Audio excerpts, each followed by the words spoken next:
Nah, sebelum eh,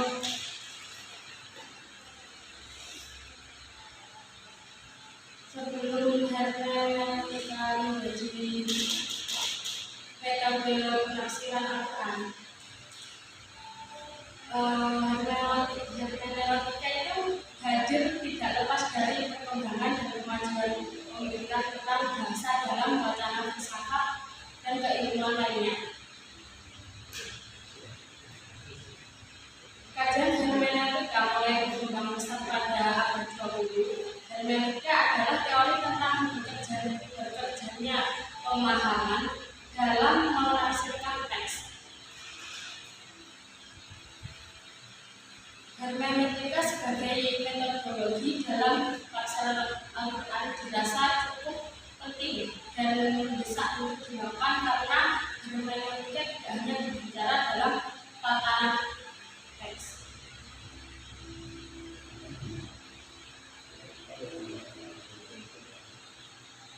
Sehingga dengan menggunakan metode hermeneutika, tafsir atau kajian terhadap Al-Quran diharapkan mampu menjadi kontekstual yang aktual dan menjawab tantangan zaman. Metode hermeneutika ini termasuk tergolong metode penafsiran Al-Quran yang sangat baru.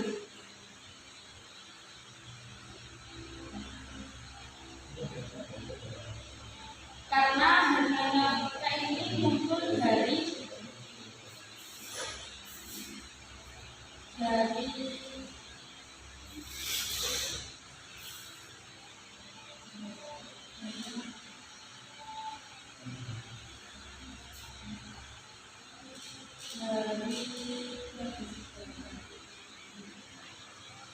terus sebelum hermeneutika menjadi metode tafsiran Al-Quran,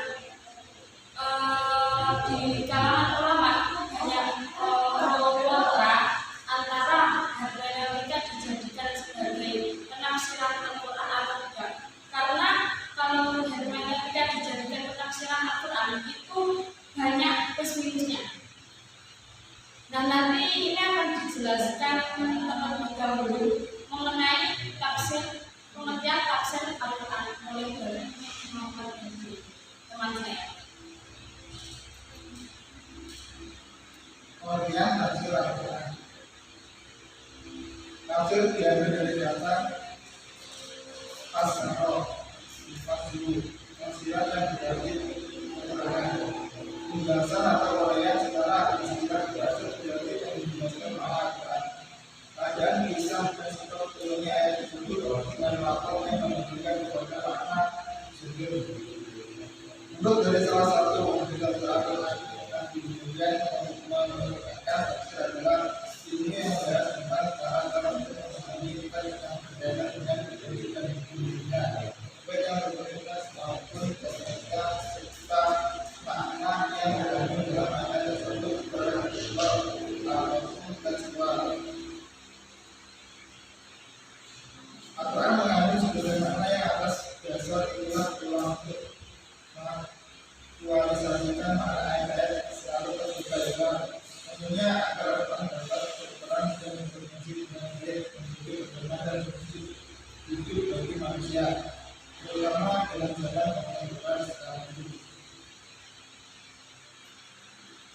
Muhammad Arkom, seorang pemikir Al-Jazair, mengatakan bahwa Al-Quran itu memberikan kemungkinan keartian ke atas kertas. Dengan demikian ayat selalu berusaha untuk interpretasi hidup, tidak pernah pastikan dari dalam interpretasi tinggal. Penafsiran terhadap tiga suci Al-Quran telah berjalan sejak ayat pertama telah ditetapkan Nabi Muhammad SAW. Nabi sendiri telah menafsirkan beberapa ayat Al-Quran dalam perkembangan selanjutnya para ulama menyusun dari sudut ilmu untuk penafsiran terhadap Al-Quran, yakni belum tafsir. Karena itu dalam pandangan kaum muslimin tafsir Al-Quran adalah istilah yang sangat baku dan gampang. Meskipun ilmu tafsir secara terminologis dan substansi sangat diteliti panjang, darurat dan masyarakat dalam Islam. Tetapi dengan berjalannya waktu ini, pengambilan mulai digunakan dengan metode ilmu etika sebagai instrumen alternatif untuk mengungkap maksud dibalik teks ayat Al-Quran.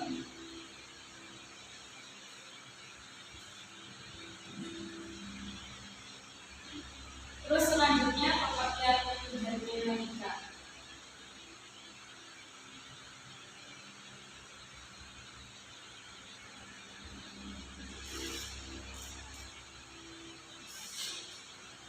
Secara etimologis kata hermeneutik berasal dari bahasa Yunani hermeneia yang berarti menafsirkan kata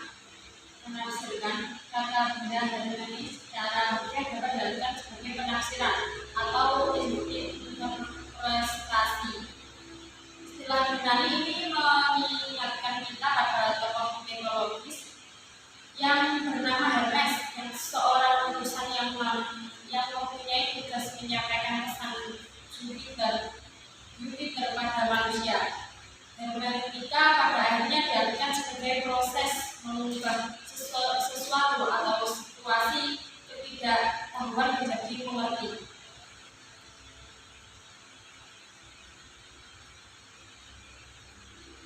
Hermeneutika sebagai sebuah metode filsafat dapat diartikan sebagai cara menafsirkan simbol yang berupa teks atau benda untuk diketahui arti dan maknanya. Dari hermeneutika sebuah metode filsafat juga diartikan sebagai cara menafsirkan simbol yang berupa teks atau benda yang diketahui dan maknanya. Hermeneutika sebagai sebuah metode juga disebutkan adanya kemampuan menafsirkan masa lampau yang tidak dialami, kemudian dibawa ke masa kini dan masa yang akan datang. Hermeneutika belum sepenuhnya diterima sebagai suatu metode yang universal untuk dijadikan metode penafsiran Al-Quran.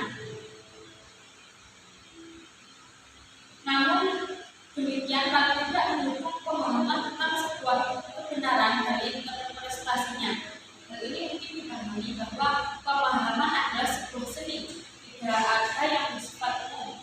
Yang ada adalah macam-macam hermeneutika yang kemungkinan dispesialisasikan penggunaannya pada bidang tertentu. Penggunaan hermeneutika dalam penafsiran Al-Quran masih dalam perdebatan dari para ulama dan cendekiawan Muslim. Ada yang menyetujuinya dan ada yang pula menolaknya. Antara hermeneutika disebutkan sebagai metode penafsiran. Namun di tengah pro dan kontra metode yang sejatinya merupakan bagian dari kajian filsafat ini tetap mengalami perkembangan signifikasi di tengah para hermeneut Muslim kontemporer. Di Indonesia ada tokoh Adi Husaini adalah seorang ulama, akademis dan dosen Indonesia menolak hermeneutika ini dijadikan sebuah metode dan mengurai berbeda pendapat bahwa sebagian teori dan metode hermeneutika ini dapat digunakan dalam memahami pesan Al-Quran. Di Mesir ada Hasan Hanafi berpendapat mungkin saja penerapan hermeneutika dalam teks-teks keagamaan itu bisa dijadikan dalam menafsirkan Al-Quran. Terus ada Muhammad Imarov dikenal sebagai pemikir Islam kontemporer menantang penerapan hermeneutika dalam menafsirkan Al-Quran. Terus di sini ada beberapa alasan masing-masing mereka yang pro dengan hermeneutika dan yang kontra. Yang pro itu memilih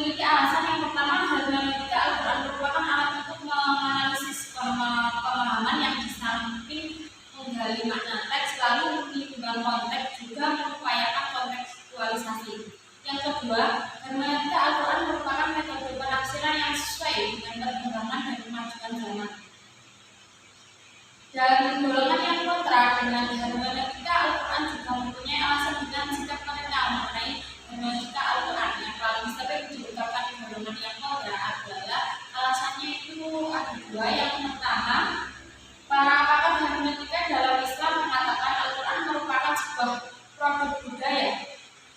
Para golongan yang kontra sangat tidak setuju karena apabila Al-Quran dikatakan sebagai produk budaya, maka tentu kebenarannya pun akan dipertanyakan. Mengingat Al-Quran adalah kalam Allah yang mulia. Alasan yang kedua, asas historis hermeneutika berasal dari Barat yang mengkaji kitab Bible. Dari asas historis ini, golongan ini tidak setuju dengan hermeneutika karena anggapan mereka sama saja menyamakan Bible dengan Al-Quran. Itu mengenai hermeneutika, pengertian hermeneutika. Selanjutnya, relevansi hermeneutika dalam Al-Quran akan dijelaskan oleh selanjutnya. Relevansi hermeneutika dalam tafsir Al-Quran itu terdapat dua pendapat terkait dengan relevansi hermeneutika dalam tafsir Al-Quran. Yang pertama itu diantaranya Heidegger itu konsep hermeneutika yang dikembangkan oleh Heidegger itu secara langsung berkaitan erat dengan kajian tafsir Al-Quran dalam tradisi Islam. Hubungan antara tradisi hermeneutika Barat dan kajian tafsir Al-Quran itu tidaklah harus dibuat tegang dan kaku seperti anggapan beberapa kelompok. Ada tiga kelompok besar dalam hal tersebut. Yang pertama, sebagian sarjana Muslim menolaknya secara utuh. Yang kedua, sebagian lain menerima secara utuh, dan yang ketiga, sebagian lagi menerimanya secara bersyarat. Anggapan kelompok yang pertama maupun ketiga itu hubungan antara keduanya itu tidak harus mengambil posisi berhadapan dan bersifat dikotomis seperti itu. Akan tetapi hubungan keduanya itu harus bersifat terbuka karena keduanya sebenarnya saling mengisi satu dengan yang lain. Relevansi Heidegger dengan kajian tafsir Al-Quran itu ada empat. Yang pertama, seseorang itu dituntut untuk selalu sadar bahwa dirinya telah mengalami faktisitas keterlampauan. Ia harus senantiasa menyadari bahwa kebudayaan atau lingkungan tempat dia hidup terlempar sangat berpotensi mempengaruhi pemahamannya. Dari hermeneutika, desain ini jelas dapat memperkuat salah satu konsep metodis yang selama ini telah ada dalam kajian tafsir Al-Quran. Yang kedua, dalam kitab Ulumul Quran, kata tafsir yang secara etimologi berarti kashi, membuka, dan beliau menjelaskan didefinisikan dalam kontekstual Al-Quran dengan Atin al-Zarkashi antara lain sebagai berikut: memahami kitab Allah yang diturunkan kepada Nabi Muhammad, menjelaskan maknanya dan mengeluarkan hukum-hukumnya serta hikmah-hikmahnya.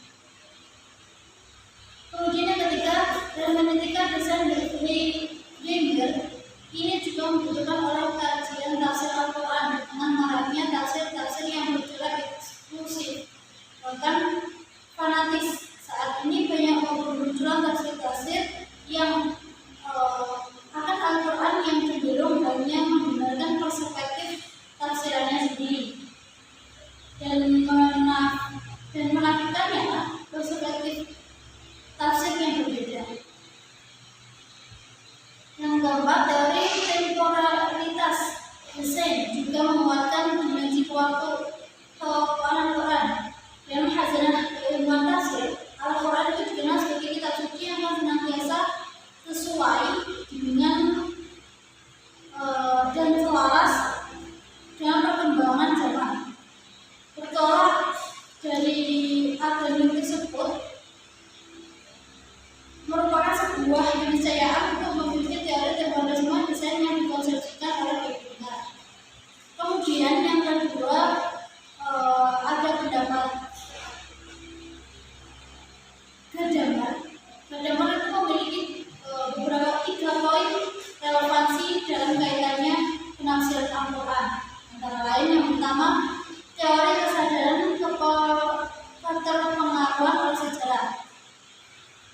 Sejarah tradisi tidak membentuk jurang yang menganga dan justru terjadi kesinambungan. Oleh karena itu, pengetahuan ini merupakan sebuah hasil dari pengalaman yang merupakan bentuk dari tradisi. Yang kedua, teori fusion of horizons. Bedaman itu menegaskan bahwa dalam proses penafsiran terdapat dua horizon. Yang pertama itu horizon teks dan horizon penafsir. Kedua horizon itu harus diperhatikan dan diasimilasikan oleh penafsir. Yang ketiga, teori aplikasi Anwendung. Setelah mufasir menemukan makna yang dimaksud secara kontekstual, teks tersebut muncul, maka mufasir melakukan reinterpretasi dan mengembangkan penafsiran serta aktualisasi dengan pertanda relevansinya dengan makna asal. Maka dalam hal ini, tradisi Islam Al-Ghazali mengungkapkannya adanya makna zahir dan makna batin. Sekian presentasi dari kami. Kurang lebihnya mohon maaf. Wassalamualaikum warahmatullahi wabarakatuh.